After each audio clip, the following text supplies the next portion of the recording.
உங்களுக்கு தெரியும், நான் யாரும் கூட இருந்தேன். நான் ஃபுல்லாக திருட்டு பசங்க கூட தான் இருந்தேன். நாங்கள் சொல்கிறத செஞ்சுவோம், நாங்கள் சொல்கிறத செய்வோம், சொல்லாதது செய்வோம்.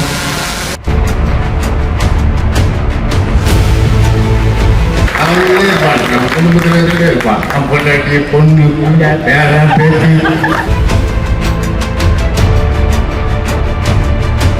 இனிமேல் போலியாக மாட்டீங்க.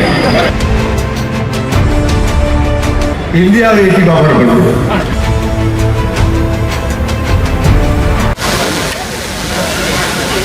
இன்றைக்கு தமிழகத்தினுடைய முதலமைச்சர் மாண்புமிகு இந்தியாவிலிருந்து இன்றைக்கு தலைசிறந்த முதல்வர் யாருன்னா நம்முடைய ஜோசப் விஜய் தான். எல்லாரும் என்ன சொல்லுவோம்னா, நாங்கள் சொல்கிறத செஞ்சுவோம், நாங்கள் சொல்கிறத செய்வோம், சொல்லாதது செய்வோம். உங்களுக்கு தெரியும், நான் யாரும் கூட இருந்தேன். நான் ஃபுல்லாக திருட்டு பசங்க கூட தான் இருந்தேன்.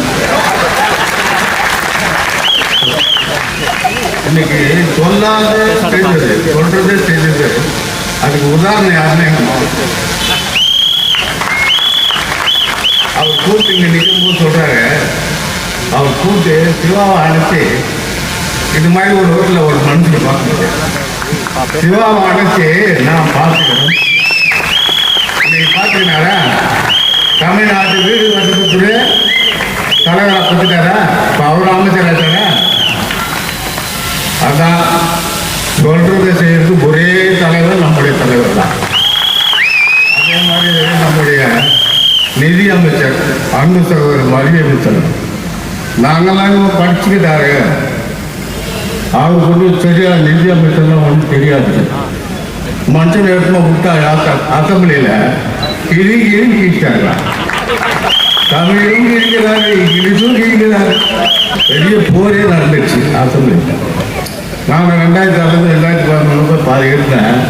இந்த மாதிரி ஒரு நிதி அமைச்சரை பார்க்கேன். எல்லாம் என்ன சொன்னாங்க, என்னப்பா அவங்க ஒன்று படித்தவர், அவருக்கு நிதி பற்றி எப்படி தெரியல, அக்யூரேட்டா 10 பைசாவிலிருந்து அந்த ஒரே ஒரு பைசா கணக்கு கூட சொல்லிட்டார். இன்னைக்கு நாட்டில் எவ்வளோ நிதி இருக்குது, எவ்வளோ செலவு போடணும், என்ன சமாச்சாரம் கிளீனாக புட்டு வச்சுட்டு கடைசியாக கோவத்தில் மைக்கு கூட கட்டிட்டு வச்சு காட்டேன். பார்த்தீங்களா டிவியில்? அதான் நிதி அமைச்சர்.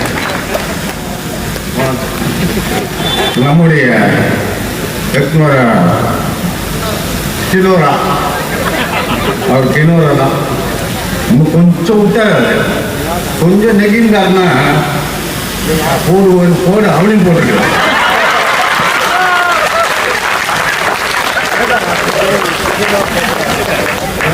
டைம்ல ஒரு 2 நாள் நான் உள்ள போய் வச்சுக்கேன். ஏன்னா எனக்கு பார்த்தேன், நான் ராஜா எனக்கு அங்கேயே சொன்னான்.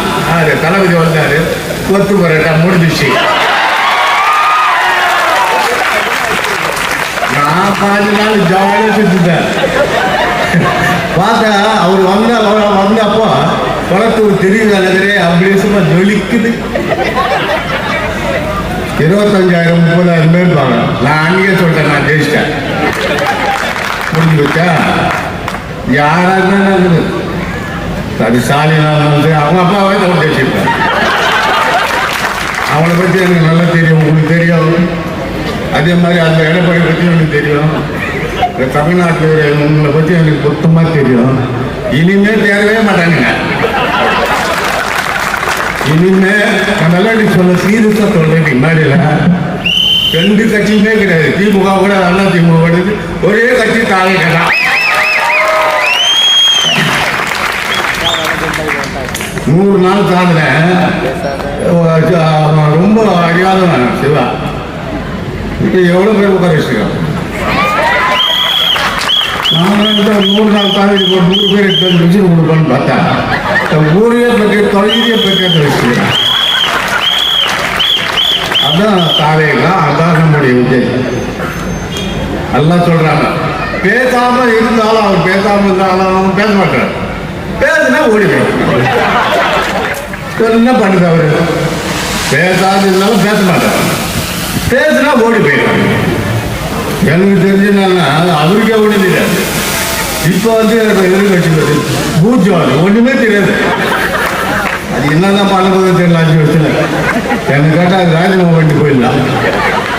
என்னட்ட பேசுறது அதுவும் ஓடி போயிடும். இந்த மாதிரி நிதி அமைச்சர் இருந்தாலும் வச்சுக்க, இது அந்த மாதிரி நம்முடைய தம்பி இப்போ கடைசியாக கைக்கு போறாரு. கல்யாணமணி கடைசியாக கைக்கு போறாரு. அவருடைய ஒரு ஏழ்மையான ஆளு. அவரை தமிழ் பாடல் ஒரு தலைவர்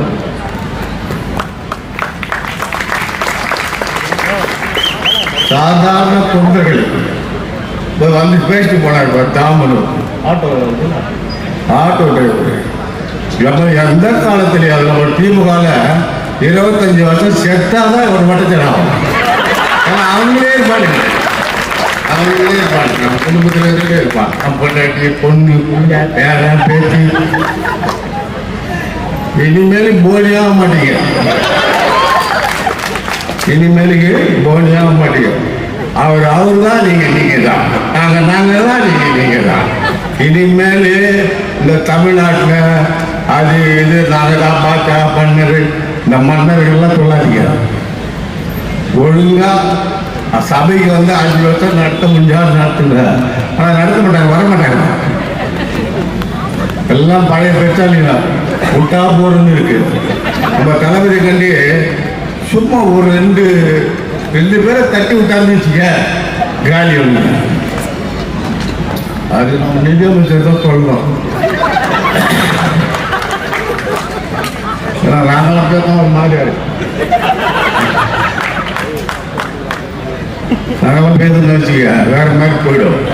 அதனால அவங்கள பற்றி ஸ்டாலினை பற்றியோ எடப்பாடி பழனிசாமி பற்றியோ திமுக இருக்கிற அத்தனை அமைச்சர்கள் பற்றியோ முன்னாள் அமைச்சர்கள் இனிமேல் அமைச்சராக போகிறதுல எம்எல்ஏவாக போகுது. அடுத்த வாட்டி ஆகவே போகிறது. நீ கூட எழுதி வச்சுக்கலாம். ஒரே ஒருத்தன் ஒரு எம்எல்ஏ ஆனால் அவர் பக்கம் மீசெட்டு பெரம்பூர் வந்து நிற்கிறேன் ஆக மாட்டாங்க. ஒரு சாதாரண ஒரு மாவட்ட செயலாளர், ஒரு சாதாரண ஒரு மாவட்ட செயலாளர் கூட்டுக்கு வந்து இந்த நிலைமை வச்சிருக்கிறேன். போலீஸ் பற்றி சொன்னாங்க. ஒரு பைசா கூட நல்லா வாங்கக்கூடாது போயிட்டேன். நான் சத்தியமா இது வரைக்கும் யார்கிட்ட டீ குடிக்கிறேன்.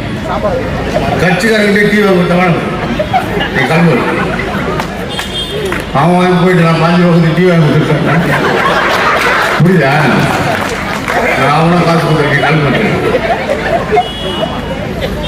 அதனால சிறப்பான ஆட்சி. இன்னைக்கு தமிழ்நாட்டுக்கு லஞ்சம் இல்லாத ஒரு முதலமைச்சரை கொண்டு வந்திருக்காங்கன்னா நம்முடைய ஜோசப் விஜய் தான். அது இருந்து 5 ரூபாய் மகளிர் அணி இதை விட்டா தமிழ்நாடு பூரா கிழிச்சு வரும். என்ன பேசிச்சு பார்க்கல கொஞ்ச நாட்டுக்கு முன்னாடி இது மாதிரி ஒரு 10 பேர் இருந்தாங்க நம்ம தமிழ்நாட்டுக்கு. அடுத்த வாட்டி அவனுமே இங்கே திமுக நிற்க மாட்டான், ஏடிஎம்கள் நிற்க மாட்டான். அவ்வளோ அருமையான ஒவ்வொரு நிகழ்ச்சியும் அருமையான நிகழ்ச்சிகள்லாம் பண்ணியிருக்காங்க. இன்னைக்கு அவரை எழுதி பிரார்த்தனும் முடியல. அவருக்கு சிரிப்பும் வருது. இவனை பார்த்தா அவருக்கு ஒரு மாதிரியா இருந்தேன்னு போயிடுறாரு, எழுந்தே போயிடுறாரு. ஆகவே இந்த சிறப்பான இனிமேல் இந்த ஆட்சியை எந்த கொம்பனாலையும் ஆட்டவோ அசைக்கவோ முடியாது என்று எனக்கு தெரிஞ்சு ஒரு 25 வருஷம் இவர் தான் இருப்பார். அதுக்கப்புறம் நம்மளாம் இருக்க மாட்டோம். அவர் இருப்பார், 100 ஆண்டு காலம் இருப்பார்.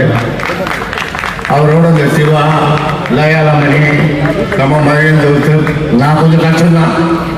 பைசா பொருள் ஒரு 7 வயசு இருந்தாலும் அவரை பார்த்து பாரு, ஒரே நிமிஷம் தான் பார்த்தாரு, கொடுத்து கேட்டாரு, கொடுத்துட்டாரு. 5 நிமிஷம் வந்தாருப்பா, நான் ஜெயிச்சிருப்பா. 5 நிமிஷம் வந்தாரு பெரம்பூருக்கு, அதிக ஓட்டில் ஜெயிச்சிட்டாரு. ஆனால் இன்னும் ஒரு நாளைக்கு இன்னும் ஒரே ஒரு நாள் மட்டும் தமிழ்நாடு பூரா காலி. மொத்தம் 200 சீட்டு வந்து இவனுங்க அங்கே பாய்க்கிறது இல்லை, இது கொடுக்குறது இல்லை, போகவும் வேணான்றாங்க. இப்படி பண்ணி நாசனம் பண்ணி அவ்வளோ மீறி. ஆனால் இந்த மகளிர் பெண்கள் சொல்ல பொண்ணுன்னா அது வாரி கொட்டிட்டாங்க ஓட்டுங்க. எங்கே பார்த்தாலும் விசிச்சுட்டு தான். நான் பூத்தில் போய் ஓட்டு போடலாம், நான் போகிறேன்.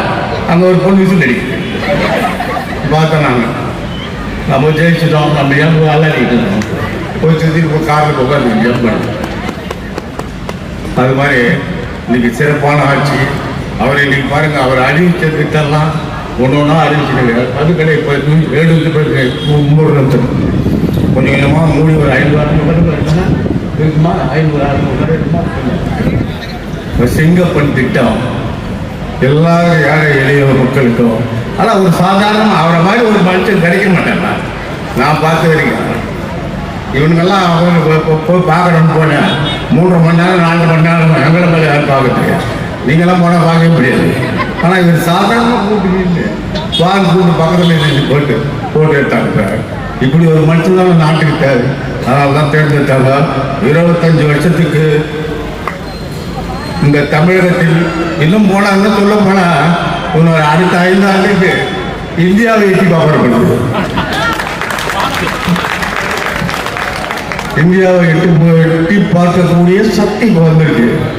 ஆகவே இந்த சிறப்பான கூட்டத்தை நடத்தி கொண்டிருக்கின்ற என் அன்பு தம்பி மாவட்ட செயலாளர், தமிழ்நாடு வீட்டு வசதி தலைவர் மரியாதைக்குரிய தம்பி அவர்களுக்கு என்னுடைய நன்றியை தெரிவித்துக் கொண்டு என்னுடைய இந்த உரையை முடித்துக் கொள்கிறேன். ஏன்னா குளத்தூரில் ஒரு கூட்டம் கிடையாது. அதனால் இதோடு முடிச்சுக்கிறேன். நன்றி.